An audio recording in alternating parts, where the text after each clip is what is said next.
right, welcome into the YouTube edition of Prep Picks.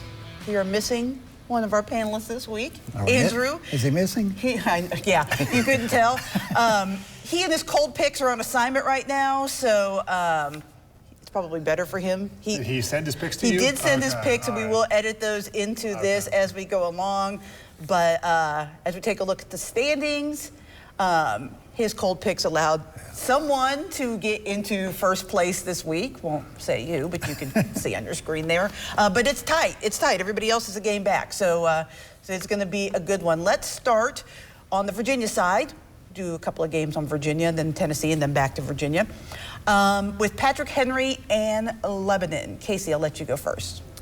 Well, last week I did pick, I know we were kind of split on the panel between Patrick Henry and Virginia. You and I went Patrick Henry. I think maybe that end of the panel went Virginia High with Andrew as well. Cole and Andrew, I think. I got Virginia High, but I mean, I got Patrick Henry. Yeah, he's on this side of the table. All right. Yes. I apologize, Steve. But anyway, impressed that Patrick Henry got that win. Lebanon, a little surprised, not that they lost to Honaker, but as bad as they lost to Honaker, I think Lebanon will play better this week, but I still think Patrick Henry gets the win. Cole? Yeah, I agree. I think Patrick Henry's running game, their offense, the way they played so far, I think is going to really stand out. Lebanon, they got a lot of work to do on that defensive side. I was at that game last Thursday night, and they got exploited, especially in the secondary, by Peyton Music and that Honaker offense. They're going to have a lot of work to do if they want to stop Patrick Henry and get the win this week. Yeah, that Patrick Henry offense, quarterback Alex Brown and running back Cameron Godspeed, really balanced. Godspeed went over 100 yards, had a long touchdown reception as well. Brown almost 100 yards, both throwing and passing. For Lebanon, my son's not been up there as much this week. That's better for you guys, but it won't be enough for you to beat Patrick Henry this week. Honestly, this is a pretty good 2A matchup, and it's a new 2A matchup with Lebanon making that jump up to Class 2, but PH really impressed me week 1 against Virginia High, so in that case, I've got to go Patrick Henry in this one. Yeah, I was at that Patrick Henry Virginia High game, and their offensive line is about as impressive as you will see in the Class 1. They're huge. I mean, there are a lot of big boys down there in Glade Spring, and so I'm also going to go with Patrick Henry. All right, come on now, be honest. None of us had John Battle winning week 1. It's not a game we picked. Yeah. It's not a game. We picked like 100 games. Yeah. But if we're all being honest, none of us would have picked that. But I was at that game. They looked impressive against Abingdon. Another kind of a rivalry game this week in Virginia High. We'll go this way this time, starting with Cole. Cole, do you like this one? Yeah, I know you guys liked, really impressed with what John Battle did last week. I too. Virginia High, though, I think they're right there. They didn't play an awful game in week 1. I think they're right there. I think I'm going to go with the Bearcats here to bounce back and get a win. Now, that game for John Battle last week at Abingdon actually gave Casey and I something to talk about during the rain delay at Dobbins Bennett. How shocked we were at the proceedings of that game, John Battle. But you look at the stats, John Battle dominated the football game. I mean, Abingdon scored on a punt return. They got a short field on a special teams blunder. Otherwise, it was complete domination by John Battle. I don't think it was a fluke. So I'm taking the Trojans. Give me John Battle to beat Virginia High for just a second time in 10 years. He's officially on the bandwagon. Who you got, Casey? Well, I think, Virginia High certainly coming off the loss. You wonder, the one thing about Battle is they beat Abingdon. I think it was the first time in a decade they get that win. Are they really high now? Everyone's patting them on the back. Great job, boys. You did a great job. This is another rivalry game. I think Coach Ricker will be able to control that. I'm going to go with Steve on this one. I will take the home Trojans to go to 2-0 with wins over Abingdon and Virginia High. Wow. What an upset win last week by John Battle. Going on the road, knocking off Abingdon. I know a lot of people did not expect that. I know I for sure didn't expect that one. But can they keep the magic going week 2? I'm not so sure. Virginia High is still a pretty good team from last year. They had a tough week 1 matchup against PH. Came pretty close to winning that. So I've got to go Virginia High in this game. So I've seen both these teams play. These are the 2 games that I went to last week. Virginia High shot themselves in the foot a lot. A lot of penalties in their game. Not that Patrick Henry wasn't impressive, because I already said previously that they were. John Battle really impressed me the way they moved the ball up and down the field. They just march it down the field when they needed the big third down play. They got it. They can really throw the ball, which was impressive to me. But I just think that Virginia High is going to clean up some of the mistakes they made in week 1, and I'm going to go with the Bearcats in this one. All right, the Musket Bowl. What is today? I'm a little confused. How can we play the basketball this early in the season? But here we are, and Steve, you talked about this in the TV show. Both teams really kind of need a win in this one. It seems like every time we play the Musket Bowl, one team is really rolling. I mean, obviously been Boone the last couple of years. Crockett had its run. Sometimes both teams, it's almost for the region, if not for the region championship. This year, both teams trying to figure things out. For Boone, offensively struggling, only 47 yards rushing against Westridge last week. Coach Jeremy Jenkins said his offensive line was dominated by Westridge, not something you hear out of the Boone camp very often. Meanwhile, for Crockett, did they find the answers in quarterback A.J. Wynn, the freshman? He only completed 3 passes. They all 3 went for touchdowns. He's smart enough to know as a freshman to get the ball out there to LaMarcus Dunn. He's smart enough to know that he sees a 6'8" tight end walking the hallways of his own house, an older brother Adrian, and throwing him the ball. This Jeremy Jenkins, guys, he's been around a long time and is a great defensive coach for a reason. I've seen him make some very good quarterbacks look like freshmen, and Wynn is a freshman. So I'm taking Boone in this one. Casey. How often is it that the Musket Bowl is not the biggest game in that region on a given night? I mean, the way the teams have played so far, and it is early, but you have to think right now, the game over the Castle between Tennessee High and Morristown West could be for the region championship. They seem to be playing the best right now, but of course the winner of the Musket Bowl will have some confidence moving forward in the Western region play. I agree. I mean, I picked Boone twice this year, 0 for 2. Even though the first one, we didn't pick it the first week, but I thought they'd beat that team from Clyde Erwin out of North Carolina. So 0-2, and I'm going to ride with Boone again. I can't imagine them losing 3 consecutive home games to start the season. Last year's Musket Bowl was a good game. They did pull away, but I think I'm going to go with Boone again. If they lose this week, I may not pick them anymore, but I'm going to take the Trailblazers one more week. Right. 3rd time's a charm, maybe here. Same with me. 0-2 on Boone, but something's got to give, right? This offense has got to come out of the dark at some point. Just 18 points in their first 2 games. I think they figure something out, get a score. Crockett did pick up the win last week. Maybe shades of some excellence there, but it was just a week and a half ago that they lost to South Green pretty badly. So I think Boone gets back on the schneid here. They get a win. Boy, am I excited for this one. I mean, it's going to be the first time I've ever actually got to cover the Musket Bowl. Crockett and Boone, 2 teams, I don't know if we ever thought this game would be this early in the season and that both teams would be in the position they are. Crockett 1-1, Daniel Boone 0-2 after such an incredible season last year. Can Daniel Boone get that win this week?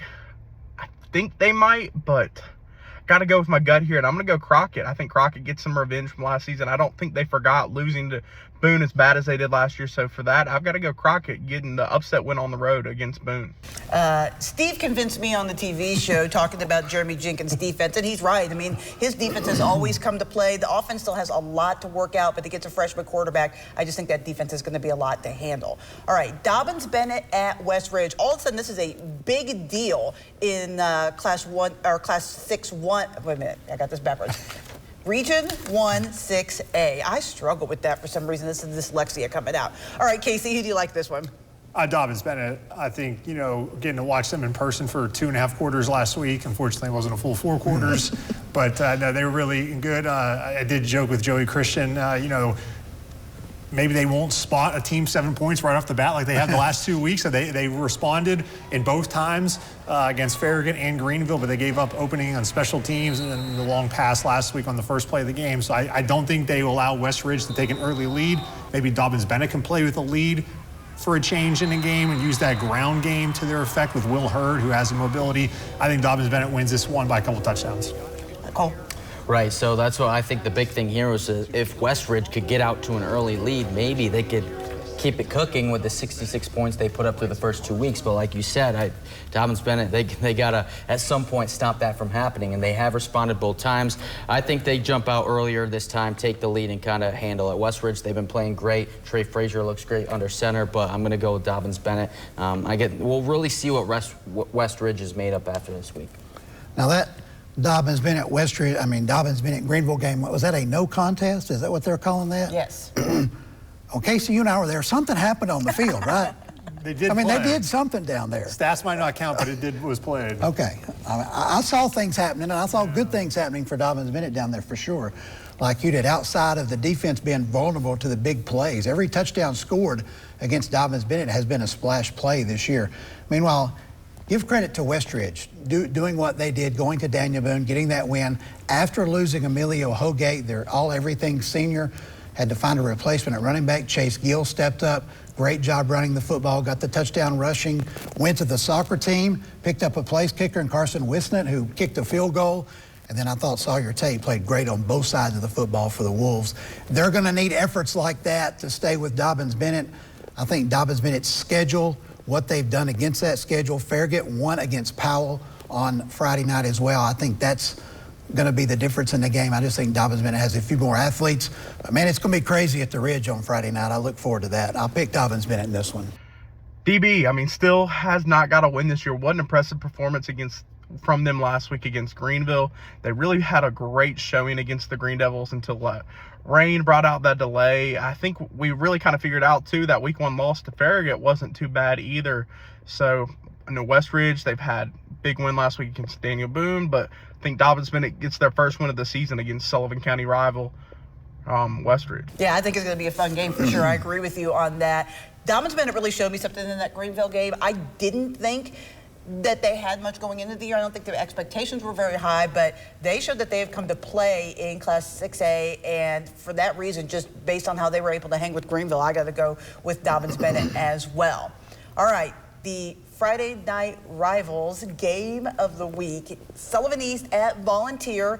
This is a huge game for that region because you always assume that Greenville and Elizabethton are going to get the first 2 spots, but then there's the rest of everybody else battling for those final 2 spots. This game usually goes a long way in deciding who those 2 spots are. So I'm going to go with you last since you're on the call of the game. We're going to start with Cole. Yeah, this one wasn't that tough for me. I think Sullivan East in the end will run away with this one. We have just not seen anything out of Volunteer. They didn't get to finish their game last week, but just 7 points in 2 games. They got to figure something out offensively and to get stops on defense as well, coinciding there. But I think East bounces back from that loss to Tennessee High, and they're going to, get back on the winning column. Sometimes one team has a dude and the other team doesn't. And this week, East has that dude. That's Drake Fisher, 40 out of 60 throwing last week, 533 yards and 4 touchdowns. It's just too much to ask for Volunteers offense to keep up with what that Sullivan East offense can do with Fisher throwing the football. So I will take East in this one. I'm glad we don't have Kirk Herbstreit on the board because he's actually going to make a pick over here calling the game. Yes, I do. I did actually think about it before this season. I was like, since I moved on from the TV version, I was like, maybe I won't do that. But I was like, what fun would that be? I was like, schools will be mad at me no matter what I say anyway, so might as well go with it. The one thing that if you're Volunteer, you look at Tennessee High. I mean, certainly Volunteer does not have their athletes, but Tennessee High ran for almost 400 yards against Sullivan East. So I'd have to imagine if you're Volunteer, their game plan is going to be try and run it, shorten the game, and keep Drake Fisher standing on the sidelines. Because you said if he is able to throw it, 40 times, chances are he's going to throw for several touchdowns. And Volunteer not capable, I think, of coming from multiple scores down. You mentioned Crockett starting a freshman. Volunteer starts a freshman at quarterback as well.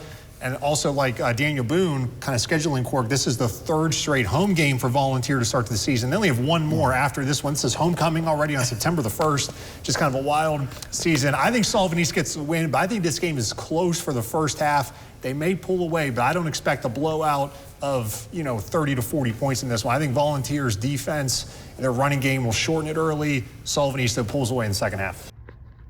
East, tough loss last week on playing host to Tennessee High, but Drake Fisher in that game threw for 40 of 60, over 500 yards. I think that air raid offense is going to carry the Patriots to a win this week for their first win in the region on the year as well. In the 8 years that I have worked here, this will be starting my 9th season at WCYB, we have not picked a player of the week from a losing team. Since you've been here, have we? Not that I can remember, no. We actually considered Drake Fisher this week. It was that impressive of a performance. He is the X factor, as Steve said, and for that reason alone, I have to go with East. Although he was in the game last year, and it was a really entertaining, close game last year, but I just think he's elevated his level this season to start the year.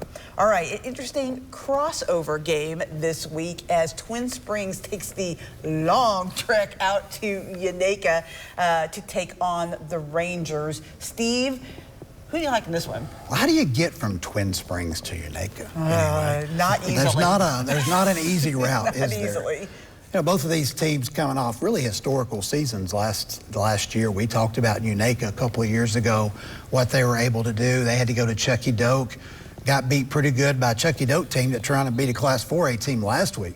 Meanwhile, Twin Springs, they're asking quarterback Abel Dingus to do a little bit more this year. Want him to put the football in the air more, want him to run the football more. Must have worked out pretty well against Northwood last week. They put 47 points on the board. Have no idea who scored or who did what, but that's good enough for me. I like the Titans on the road. Once they figure out where that road leads to Unaka, I like the Titans on the road. But let's be honest, how do you get anywhere from Twin Springs? It's not easy. No. Beautiful school, but it's not easy to get there. Casey? Yeah, I guess probably, you know, I guess you could go many ways, but you probably think go through Kingsport, get on 26, and maybe head on down towards who knows. So if we're traveling, Casey's driving the bus. He is. Yeah, I'll get us there, you know, but getting home, I'll rely on somebody else for that one. I'll take Twin Springs in this one. I mean, I have not seen either one of these teams play. Abel Dingus feels like he's been at Twin Springs for 5 or 6 years. I know he started, I know as a sophomore he started. I don't know if he played as a freshman, but I do know he did start as a sophomore. So his experience, Unaka does have a new quarterback this year after Ramsey moving on. I'll take Twin Springs, but I'm not going to pretend like I know much about either one of these teams. Right, I did get to go out to see Twin Springs practice a couple weeks back. Small numbers once again, but I think they impressed last year, and it looks like they're carrying over at least a bit of the magic they had last year, putting out 47 points. Like you said, we don't know how they did it, but they did. But I got to see Unaka play week 1 against Chucky Doak as well, and you could tell they lost a lot of their manpower from last season when they had one of their best runs in school history. I think they lost a little bit too much to make up for that. I'm going to go with Twin Springs in this one. Unaka did have a week off, a little bye week, maybe to refresh after the big loss to Chucky Doak, but I'm going to stick with Twin Springs coming off a big win. We don't get a lot of these often, the Virginia-Tennessee games. Twin Springs against Unaka. Twin Springs going on the road this week to play Unaka. I don't think that's a problem for Keith Warner and his guys. They go on the road and get to 2-0 on the early season. So one thing I know about Unaka, and I'm with Casey, I don't know a lot about either one of these schools at this point in the season. I have not got to see either one of them play, is that they always do really well when they play teams from Virginia. And they historically play teams from Virginia.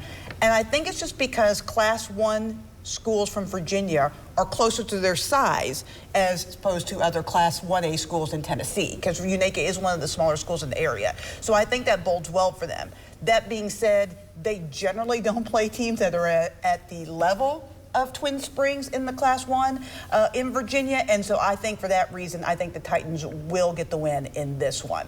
All right, Central at Marion. These are two teams, I know Central won, but these are two teams that kind of struggled out of the gate last week in their openers. So, Steve, who do you like in this one?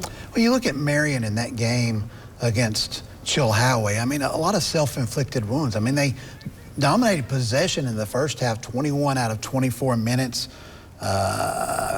Won the total offense game 279 to 230, but also turned the football over 3 times, committed 15 penalties for 96 yards. So if you can erase some of those mistakes, certainly could have maybe gotten the win last week. Wise Central, you know, a win over Eastside 14-7. Not a lot of offense by either side in that game. What did you learn? I'm not sure. Who did Andrew pick in this one? I don't know. I haven't looked at his picture. Yeah, well, if I knew that, I could go the other way and probably come out on the good side here. So I did see Marion play this week. That's right. I'm just going to assume that Marion's not going to make as many mistakes as they made last week, and I'm going to take Marion. Casey. This is another one. How do you get there from Central to Marion? That's not a short trip, if especially you're coming down from Central and then you get down towards Gate City and all the way at the interstate. That's a long trip Central's going to make. Central has dominated this rivalry. I think they played the last several years as well. Certainly they have a new quarterback this year. Central does. This one's tough for me. I'm going to take Central. I think the Mountain 7, usually a little stronger than the Southwest District, aside from Graham, who they're not playing. But I'm going to take Central to get the win on the road. Cool. Yeah, this was probably one of the tougher picks of the week that I had going through and trying to decide what was going to end. Yeah, like you said last week, I'm not sure what we picked up from either of these teams. That 14-7 win over Eastside, you probably would have liked to see more out of Central. But I'm going to take them in this one. Marion, I was on them last week, but just scoring that one touchdown against Chilhowie's not doing it for me, so I'm going to go with Central. Central at Marion. This is another good game. I don't think anybody thought Eastside was going to put up that performance last week against Central. Central just kind of slipped that one out of there, got the victory. Marion still looking for their first win, and it's going to be in 10 games now after a loss last week to Chilhowie, the Smith County rival. This game at Marion, I think triple option. Marion breaks that streak. They get the victory this week. Casey, you brought up an interesting point about the Mountain 7 generally being more competitive, or not, that's the wrong word, being a little bit deeper than the Southwest District. I think I saw a stat last week that the Southwest District was 0-4 against the Mountain 7 last week, and I think that continues this week. I think that why Central gets it done. Come on, Marion. Come on. All right, Chilhowie at J.I. Burton. These are traditional powerhouses in Class 1 that have been down a little bit the last couple of years. So who gets the momentum going this week, Casey?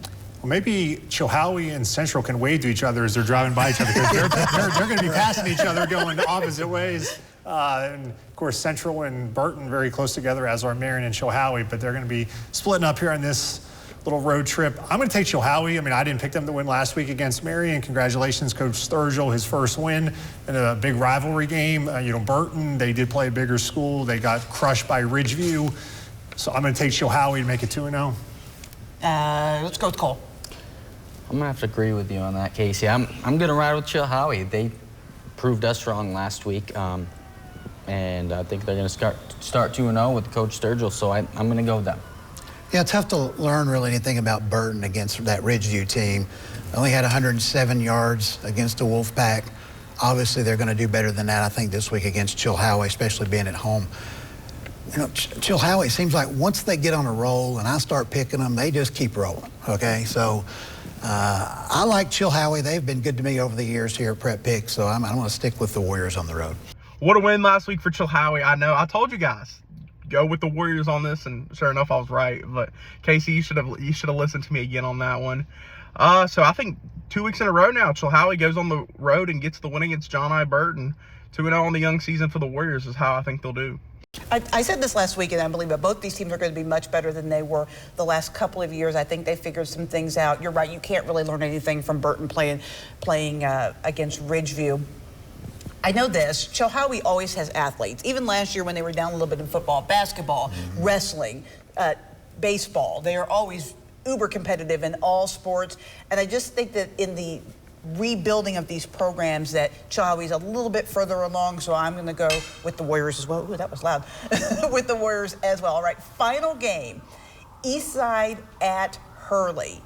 I know y'all are looking at me like I'm crazy when I picked this one, but that's why I picked them. How often do we get to pick, especially Hurley? So I'm going to start with Cole on this one. You're like, dang it. Why me first? Yeah, this is a tough one. Just mentioned Eastside earlier, just the 7 points last week.